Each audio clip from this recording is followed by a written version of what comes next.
Amigas, amigos, muy buenas noches. Estamos aquí nuevamente en Trastienda, en la Radio de las Madres, como todos los lunes a esta hora, con nuestro equipo completo. Está Jacobo, Agustín, Amado, Fernando, el gallego.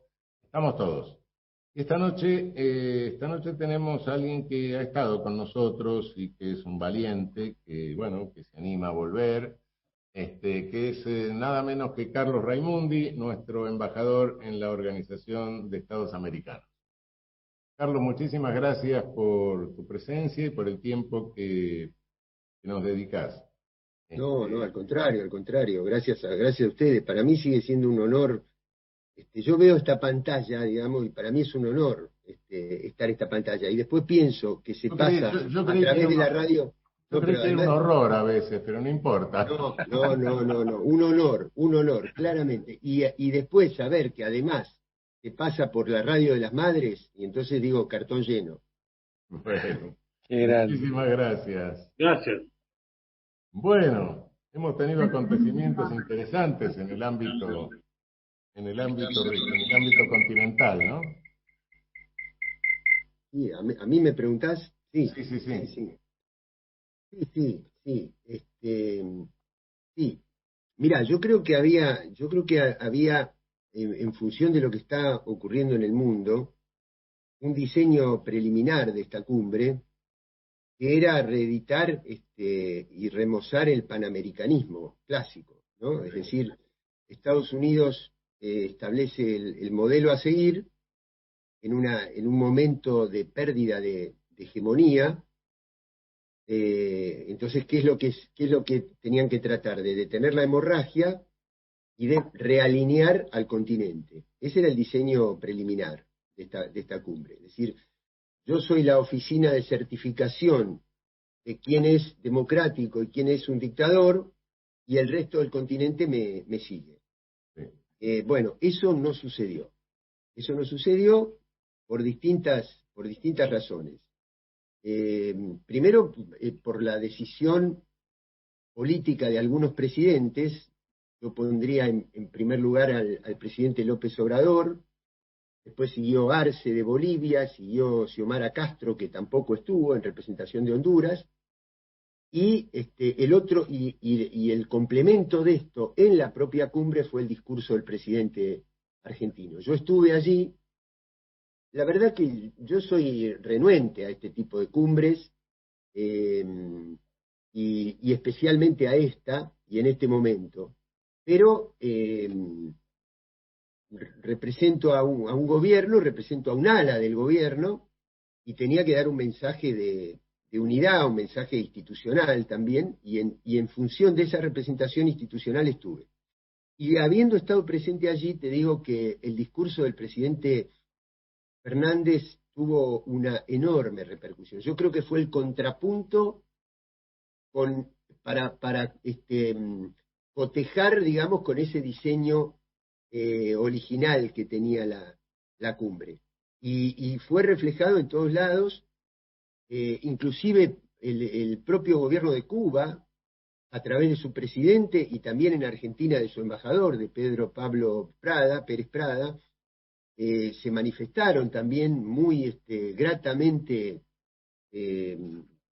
sobre el discurso del presidente Fernández, y lo que creo que hay que hacer ahora es convertir esos principios planteados en el discurso, que después lo podríamos desmenuzar, porque tuvo un componente internacional importante, pero tuvo un componente de peronismo importante también, ¿no? Cuando él plantea la imagen de unidos o dominados, y después junta a Ubaldini con Francisco en techo, paz, pan y trabajo, me parece que es un mensaje hacia afuera para que se entienda el peronismo no desde las categorías europeas, sino desde el sentimiento popular y desde la organización popular, y para adentro también.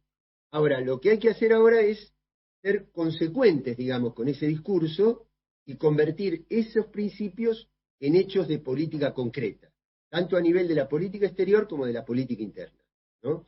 Esa denuncia a las oligarquías internas que lucran con el beneficio del aumento de precios de los alimentos y de la energía, bueno, eso hay que convertirlo, hay que pasarlo de modo declaración a modo acción, ¿no?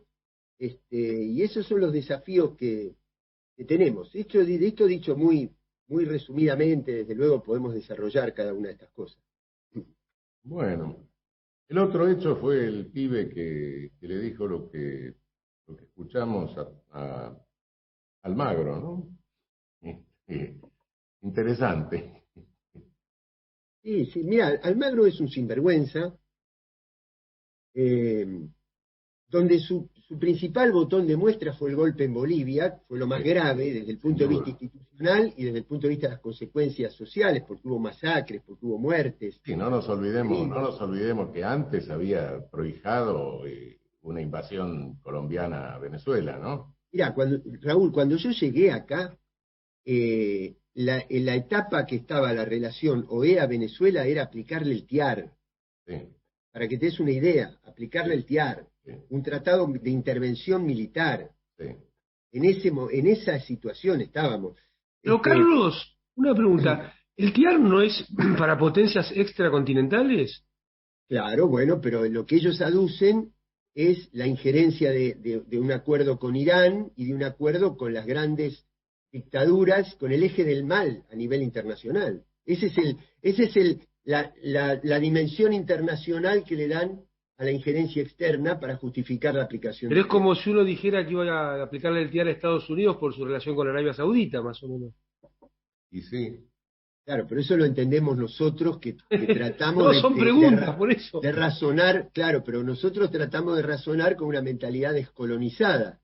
Cuando vos tenés un molde colonizado de discurso, el mal está en un lado y el bien está en el otro. Claro. Y esta gente es la representación del bien.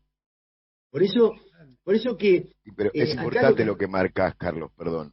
El Grupo de Lima fue tal vez la versión más colonizada de los intentos de nuestros gobiernos en los últimos años por hacer algo juntos. Pero bueno, pero lo que pasa es que por eso es tan importante la labor pedagógica de la política. Por ejemplo, en el punto de que si nosotros defendemos los derechos humanos como principio universal, como precepto universal, yo me tengo que quejar de la situación de detenidos en malas condiciones por parte del gobierno de Daniel Ortega, que los hay, pero entonces también me tengo que quejar de Guantánamo, claro.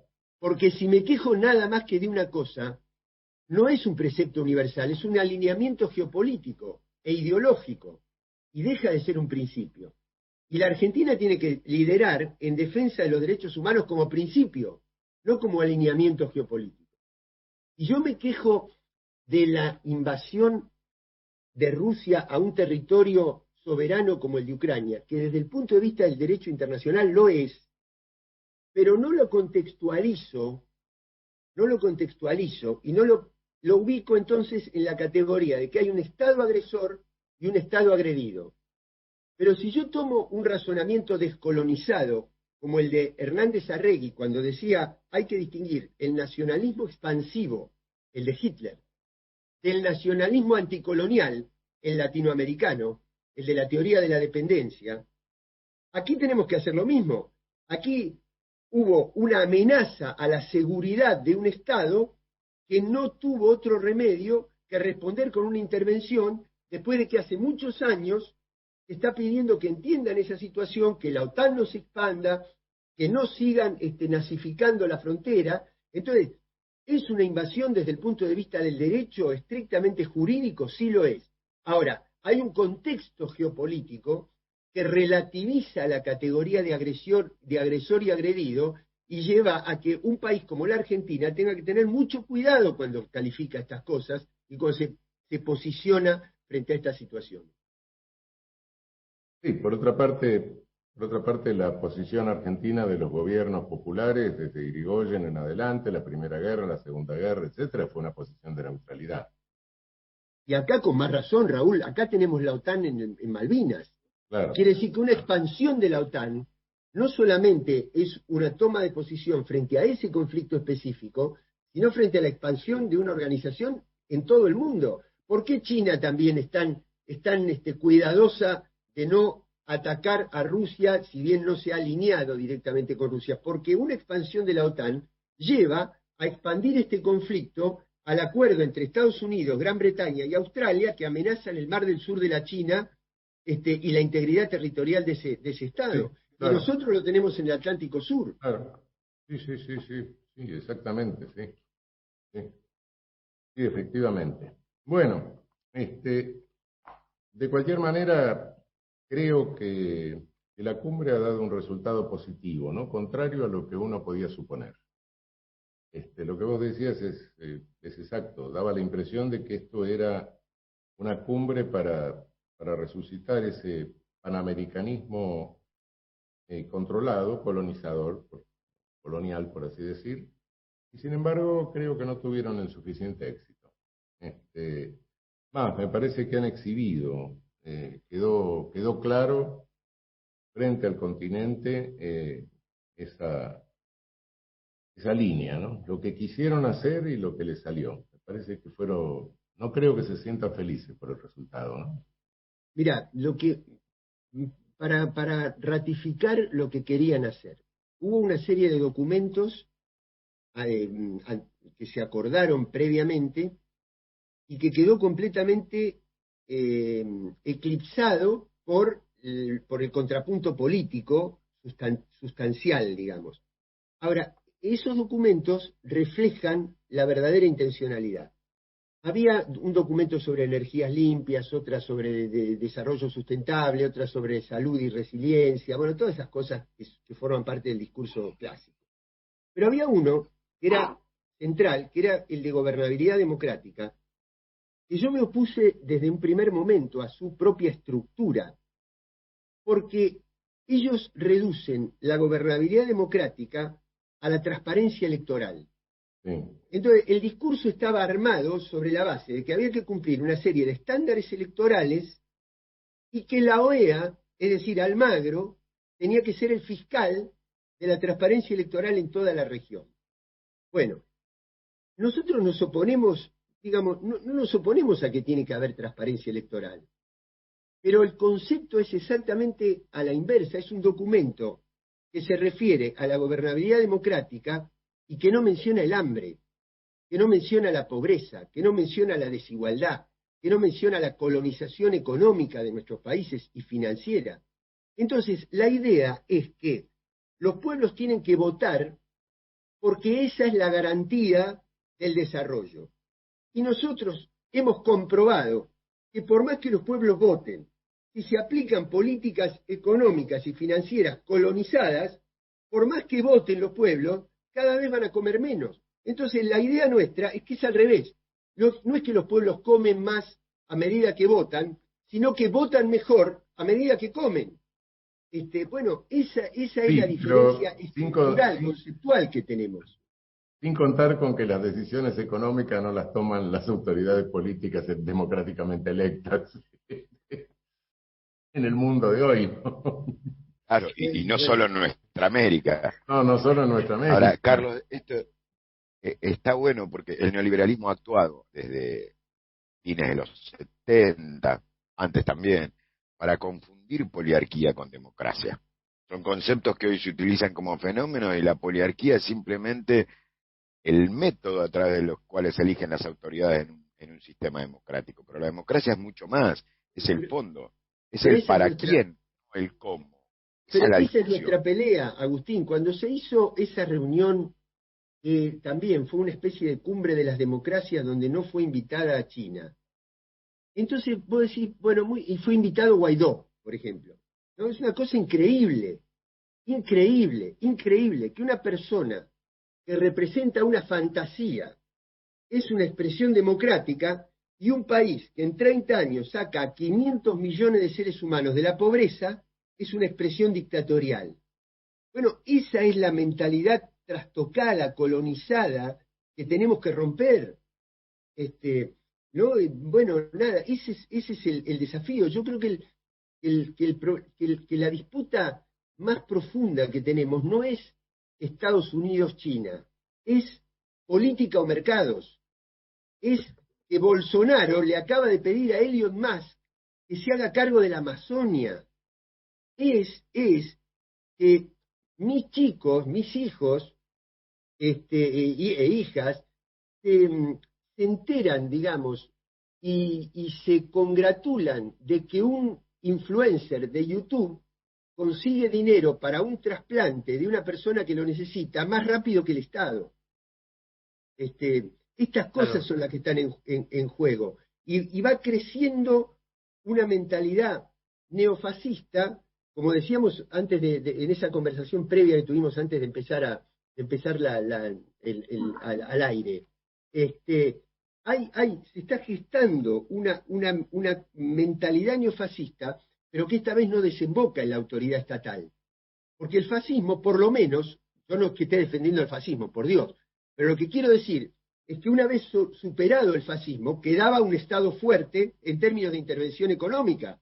Hoy tenés lo peor de lo ideológico del fascismo, más lo peor de lo económico del fascismo, que es del neoliberalismo, que es la disolución del Estado, la disolución de la autoridad pública, la disolución de la visión comunitaria de organización de la sociedad. ¿Sabes, Carlos? Yo creo que esto último que dijiste es lo acertado, la disolución de la visión comunitaria. Pero el neoliberalismo necesita un Estado muy potente justamente para defender los derechos del capital, no de las personas, y para hacer esto punible y tener un sistema de sostenerlo en el tiempo. Creo que esa es una novedad del neoliberalismo respecto a las viejas recetas del liberalismo. Por ejemplo, todo el mercado, vos usaste la palabra fantasía que me pareció, refiriéndote a Guaidó, muy acertada. Toda esa fantasía que son los mercados de futuros y las opciones y los seguros sobre seguros, no podría existir sin una regulación estatal muy, muy fuerte que además lo haga operativo. Sí, claro. Lo que pasa, bueno, tenés razón, Amado, el tema es, por ejemplo, vos tenés estados poderosos y estados subdesarrollados, impotentes. Ahora, cuando aún en los organismos multilaterales, donde esos estados poderosos, como por ejemplo estados europeos, o Canadá, o los propios Estados Unidos, votaron a favor de que los laboratorios liberaran el derecho de propiedad intelectual para democratizar el acceso a las vacunas, no lo pudieron lograr. Es decir, ahí vos tenés dos niveles de confrontación. El de estados poderosos con estados subdesarrollados, pero el de corporaciones transnacionales que son superiores hasta los propios estados. Vos fijate que Trump era el presidente de los Estados Unidos, pero Google le cerró pero Twitter le cerró la cuenta a Trump. ¿Entendés? Entonces ahí es donde tendríamos que ponernos de acuerdo en a qué nos referimos cuando nos referimos a la regulación estatal. Es decir, claro que te necesitas. ¿Por qué? Porque estas reglas de desregulación surgen de leyes o de derogación de leyes que se hacen a través de las instituciones estatales. Ahora, eso sí, cuando vos aplicás la desregulación del Estado en favor de los mercados y generás la penuria, el desamparo, la miseria que generás, y después la gente emigra, ahí se vuelven a levantar la frontera del Estado para decir aquí no entra. Bueno, ¿no? Entonces el Estado desaparece para la desregulación económica y reaparece para el disciplinamiento social. Y en definitiva, ese es el punto, ¿no? Porque en definitiva lo que hay es, en términos de como lo expresaba la vieja política, una dictadura en el armado institucional. Pero es una dictadura a favor del capital y depredador del medio ambiente. Pero, a ver, yo creo que el asunto de que desaparezca el Estado, etcétera, toda esta cosa del anarquismo, del anarcocapitalismo, etcétera, es pura ideología. Exacto. No es que el Estado desaparece. El Estado queda sometido al poder de las corporaciones. Y es un instrumento de las corporaciones, no desaparece. Ese es el asunto. Yo creo que ese es el punto, porque si insistimos mucho en la caracterización de que no quieren Estado, se está poniendo un velo sobre esta realidad, que quiere un Estado manejado por las corporaciones. Es que están hoy manejados por las corporaciones en gran medida, lo que decíamos de Trump, lo que decíamos.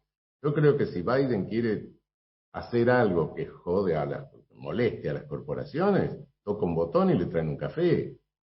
Ay, pero mirá en Argentina con el tema de las retenciones, Claro. o de las modificaciones tributarias que hacen falta en estos tiempos. O sea, el Estado está condicionado por las corporaciones. Y en Sí, este sí, sentido pero, tampoco es democrático.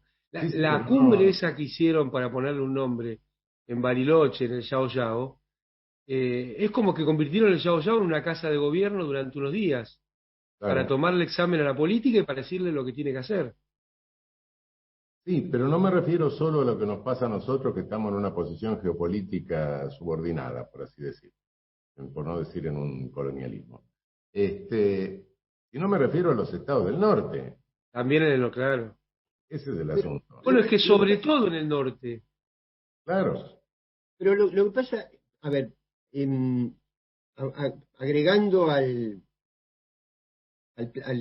debate, digamos, em, siempre va a existir en cualquier organización, ninguna organización social se puede sostener sobre el caos permanente.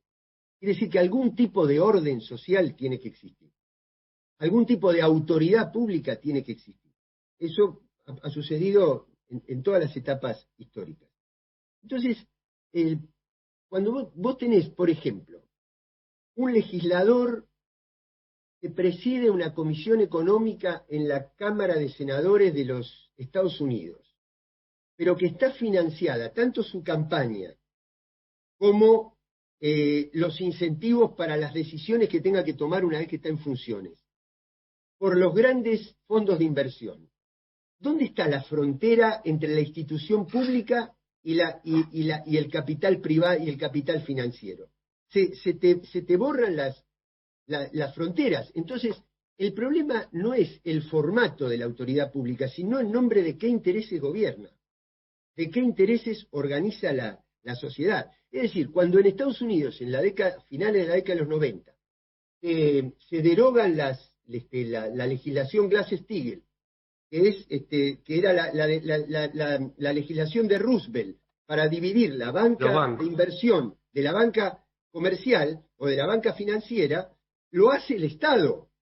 Pero ¿por qué? Porque es una norma salida de la legislación pública. Pero la hace en nombre de que el Estado deje de disciplinar al capital financiero y le permita hacer todo lo que hizo, que después terminó con el derrumbe de 2008. Y disciplina a la sociedad. Entonces, ¿ahí dónde está la frontera entre autoridad pública y corporaciones financieras? Ahí se confunden las dos cosas. Ahora, el tema es que en nombre de esos intereses es lo que se busca gobernar al mundo y no en nombre de los intereses de las grandes mayorías populares. y sobre todo cuando derogaste la limitación de aportes privados a las campañas electorales, ¿no? Claro, y eso va Es, acompañado, eso va precedido, porque la política se tiene que financiar con dinero público. Ahora, vos colonizaste tanto a la sociedad y la desencantaste tanto con la política, que ¿quién va a aguantar? ¿Cómo vos legitimás que digas el Estado es el que tiene que financiar la política? Lo que te va a decir la gente es que más plata me quieren sacar para Sí, poder financiar la casta. sí. ¿Entendés? Estamos en problemas muy profundos, Extraordinario. donde si la política no recupera y no le da una potencia extrema a su dimensión pedagógica, a su liderazgo pedagógico, a su liderazgo docente frente a la sociedad, no tenemos forma de romper estas barreras, porque están precedidas por la colonización cultural. Exacto.